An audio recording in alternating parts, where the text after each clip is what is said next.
कि आगे चुनाव कैसे लड़ना है बता दो गुरु। तो ये कहता प्रधान मेरा नाम है नहीं दिया। ये राजू मौर्य वैसे आदमी बढ़िया है, इसने टोटे में भी बीजेपी का इलेक्शन लड़ा हुआ है। हम टोटे में नहीं बीजेपी में लड़ते कभी। एक लिस्ट दे सकता हूँ मैं, कांग्रेस की भी लिस्ट दे सकता हूँ और मैं बीजेपी की भी लिस्ट दे सकता हूँ और उन खुशामदियों की। ये पार्टी के कार्यकर्ता है, ये आपके कार्यकर्ता नहीं है। और प्रांत के अध्यक्ष बने, मैं अपना हिसाब लगा रहा था। मैं जब 1980 में 1985 में पे एक नौजवान राजनीतिक और राजनीति में अनुभव रखने वाले और राजनीतिक सोच को अलग रख के जिनको भारतीय जनता पार्टी ने, जो भारतीय जनता पार्टी की लीडरशिप है, उसने ये फैसला लिया कि हम नायब सैनी को पार्टी की बागडोर सौंपे 2024 के पार्लियामेंट और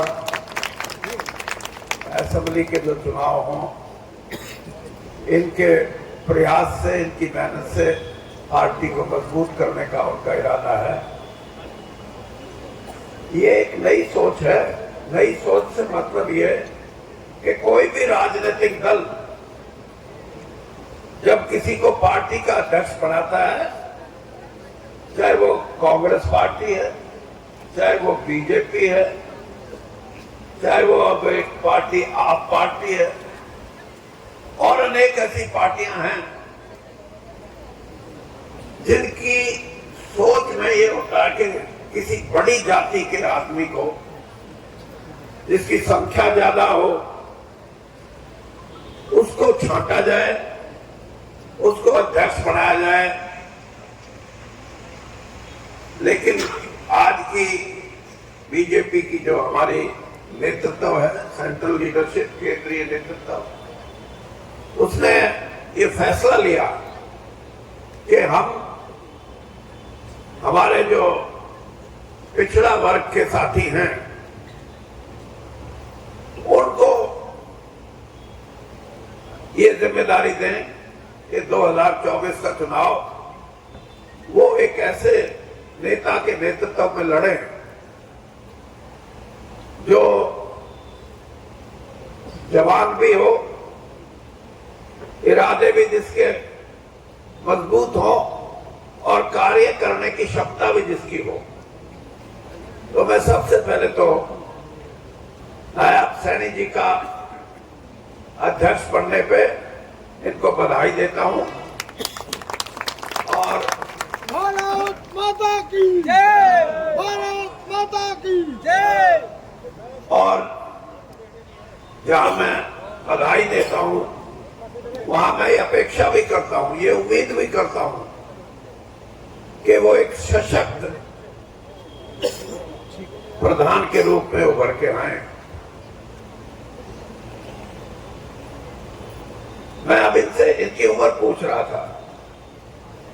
मैंने कहा आप 53 साल के हो, तो इन्होंने मान लिया कि मैं 53 का हूं और प्रांत के अध्यक्ष बने। मैं अपना हिसाब लगा रहा था। मैं जब 1980 में 1985 में जब कांग्रेस का अध्यक्ष बना तो मेरी उम्र 39 साल थी और काम करने का जज्बा था। अभी कई साथियों ने कहा कि जींद में इतना बड़ा जन संगठन और वो भी बिना झंडे, बिना डंडे, बिना नेता। उसकी वजह एक थी कि 50 साल के राजनीतिक जीवन में मैंने किसी पद पे रहा तो लोगों को अपने साथ मिलाने का क्रम जारी रखा। उसमें से कुछ छोड़ भी गए, लेकिन छोड़ के वो गए जो तो एमएलए एमपी बन गए थे, बाकी नहीं।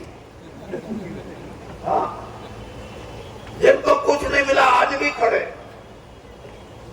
लेकिन मैं ये बात इसलिए कह रहा हूं नायब सैनी जी कि ये पार्टी के कार्यकर्ता है, ये आपके कार्यकर्ता नहीं है। और आपको इनको तो साथ लेना ही है, लेकिन आपके अपने कार्यकर्ता भी बनाओ जो आपको निजी रूप से ये कहे कि हाँ, एक बीजेपी ने सही अध्यक्ष किया, हम इसके साथ जुड़ते हैं।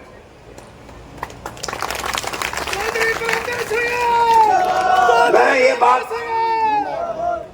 ये बात इसलिए मैंने कही है कि आपको बड़ी पैनी निगाह से देखना पड़ेगा कि 24 में जो इलेक्शन होगा उसमें कौन योद्धा है, किन की क्षमता है लड़ने की और किन की क्षमता है खुशामद करने की।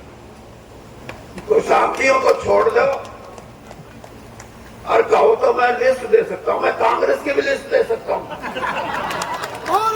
और मैं बीजेपी की भी लिस्ट दे सकता हूं। और उन खुशामदियों की जगह संघर्ष करने वाले भाइयों को जोड़ो। वो आपकी पार्टी में, आपके नेतृत्व में जान फूकेंगे, एक शक्ति पैदा करेंगे। मैं लेक्चर देना शुरू कर दिया था, नाम नहीं लूंगा तो काम का। हाँ, राजू मोर नाराज होगा आज मैं पर, तो हम मेरा नाम नहीं दिया। ये राजू मोर वैसे आदमी बढ़िया है, इसने टोटे में भी बीजेपी का इलेक्शन लड़ा हुआ है। हम टोटे में नहीं बीजेपी में लड़ते कभी, इसने टोटे में लड़ा, लेकिन पैसे वाला है, वो भी अच्छी बात है। एक छाटा तो आपका पैसे वाला। और मेरे साथी हैं रमेश कौशिक जी, और ऐसे साथी हैं कि इनसे मैं पूछता हूं कि आगे चुनाव कैसे लड़ना है बता दो गुरु। तो ये कहता भाट देखो, इससे बाहर नहीं जाता मैं कभी भी। ये मेरा साथी कांग्रेस समय से, बल्कि युवा कांग्रेस के समय से हम साथी हैं। और मैंने तो अपने लेक्चर में भी कहा था, जब मैंने यहाँ 2 अक्टूबर को कहा कि भारतीय जनता पार्टी के कुछ वो कैटेगरी जो मैंने बताई थी, वो ये कहते हैं कि वीरेंद्र सिंह अब ऐसी बात करता है, लेकिन वीरेंद्र सिंह को इतना बड़ा सम्मान दिया पार्टी ने, केंद्र मंत्रिमंडल में कैबिनेट मंत्री बनाया। मैं ऐसा आदमी नहीं, मैं आभार व्यक्त करता हूं मेरी पार्टी का, मैं आभार व्यक्त करता हूं मोदी जी का, और मैं आभार व्यक्त करता हूं पार्टी की लीडरशिप का, और खास तौर पे अमित शाह जी, जिन्होंने मुझे कहा कि हम आपको केंद्र में मंत्री बनाएंगे। मेरी धर्मपत्नी की और मेरी शर्त लगी रही। जिस दिन मंत्रिमंडल का तो फैसला हो गया, ये कहने लगी आपको छोटा बनाएंगे तो बड़ा बनाएंगे। मैं कहा तो चिंता ना कर, हम छोटे हैं नहीं, हम तो बड़े बनेंगे। रात को 3 बजे इसकी तसल्ली हुई जब चिट्ठी आनी, कहा ये तो बड़ा मंत्री है। लेकिन मैंने ये बात भी कही थी कि भारतीय जनता पार्टी को 2014 के इलेक्शन में, चाहे वो हमारे राज्य का इलेक्शन था, हरियाणा का असेंबली का, और चाहे देश के पार्लियामेंट का था, हमने पार्टी कांग्रेस को छोड़ के भारतीय जनता पार्टी में शामिल हुए। और इंद्रजीत और रमेश और धर्मवीर ये तो मेरे से सीनियर है, इसीलिए तो इससे पूछता हूं बता दे कद के करना है। ये तीनों मेरे से पहले ही चले गए। और एक इसका प्रेमलता का भतीजा कृष्ण पवार, हाँ भतीजा 5,000 लेगी, वो आया था पीछे, वो भी दूसरी पार्टी से बीजेपी में जुड़ा। और लोगों में ये चर्चा हुई क्या ये इतना सौदा आड़ लग रहा है, इसका मतलब भारतीय जनता पार्टी की मदद करनी चाहिए। तो जहां हमारे को सम्मान दिया है, एमपी बनाया है, एमएलए बनाया है, मंत्री बनाया है, हमने भी पार्टी को दिया है। और आज भी मैं ये कहता हूं कि सैनी जी, संघर्ष की राजनीति है। हरियाणा के अंदर ये कहने से काम नहीं चलता कि हम दुनिया की सबसे बड़ी पार्टी है। हरियाणा में सबसे बड़ी पार्टी बनने का मौका आपको दिया गया है। अगर इसको संवारोगे, सुधारोगे, मजबूत करोगे, लोगों को जोड़ोगे, तो पार्टी हरियाणा में भी नंबर 1 पार्टी बन सकती है। लेकिन आपके यहाँ तो एक चीज देखी, अभी मैं रमेश से बात कर रहे थे, एक महीने का 10-10 साल हो गए हमने आए, अपने न्यू के बाहरी, मगर फिर अंदरूनी सौदा होता तो हमने देते क्यों, अंदरूनी है तो रौला है। क्यों भाई मिर्जा जी, आप भी हमारी कैटेगरी के हो, ठीक है, मैंने जितना हमारी कैटेगरी के हो। तो मेरा अभिप्राय ये है कि हमें मौका है, और मौका देती है पार्टी, और पार्टी को मजबूत करता है कार्यकर्ता, और कार्यकर्ता को विश्वास पैदा करने वाला होता है पार्टी का अध्यक्ष, वो है नायब सैनी जी। ये आप करेंगे। जिंदाबाद। और आखिर में मैं उन सभी साथियों का, जैसे कृष्ण मिड्डा जी हैं, धर्मवीर मिर्जापुर जी हैं, जो हमारे जिला प्रभारी हैं, बचन सिंह आर्य बहुत सीनियर लीडर हैं हमारे, और अमरपाल राणा जी पूर्व जिला अध्यक्ष, और डॉक्टर पहलवी ये भी जिला अध्यक्ष तो रहा, लेकिन जब भारतीय जनता पार्टी में कमजोरी थी तभी वो गतली पड़ी। अब कोई नया माल ढूंढो, क्योंकि अब तो सत्ता पार्टी है। मैं तो मुख्यमंत्री जी को भी मैंने कहा मुख्यमंत्री जी, ये साल इलेक्शन का है, इसमें ये कहना छोड़ दो कि पोर्टल पर डाल दो कितनी फसल बोई है, कितना मंडी में लेके जाओगे, मगर आप तो मोटी सी बात कहो लोगों को। जैसे मगर किसान है, किसानों से तुम थोड़े से, किसान भी गड़बड़ में, तुम भी गड़बड़ में हो। तो मैंने कहा तो मोटी सी बात कहो। अब क्या, मैंने कहा ये कहो कि हरियाणा में आज तक गेहूं की खरीद 83 लाख टन से ज्यादा कभी नहीं हुई। मैं आपको ये वादा करता हूं कि 1 करोड़ भी गेहूं होगा, सारा खरीदेंगे, मगर लोग ये बात समझे।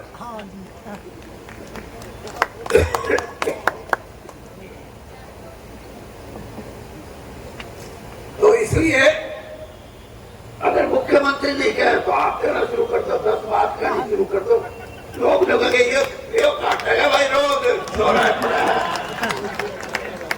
काट को आप लोग, कोई बड़ी बात नहीं। यानी जनता का आदमी बन के भारतीय जनता पार्टी के आप उनकी पसंद है तो आपको अध्यक्ष बनाया, और आप उस पसंद को जनता के अंदर लेके जाओ, आप जनता के आदमी बनो। तो मैं ये कहता हूं कि सारी जनता में एक संदेश जाएगा कि नए जो अध्यक्ष आए हैं उन्होंने नए सिरे से प्रयास किए। और आखिर में मैं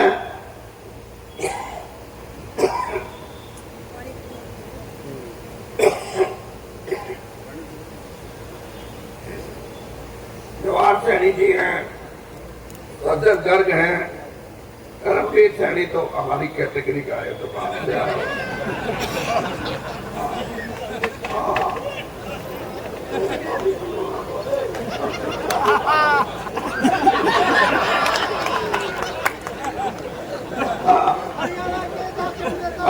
हनीराम जी हैं, पटवारी जी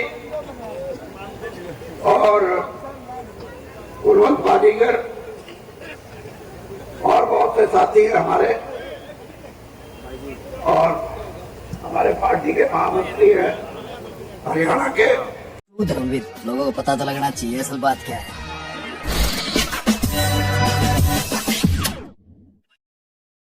Like, share and subscribe this channel, and don't forget to follow my account on Instagram also.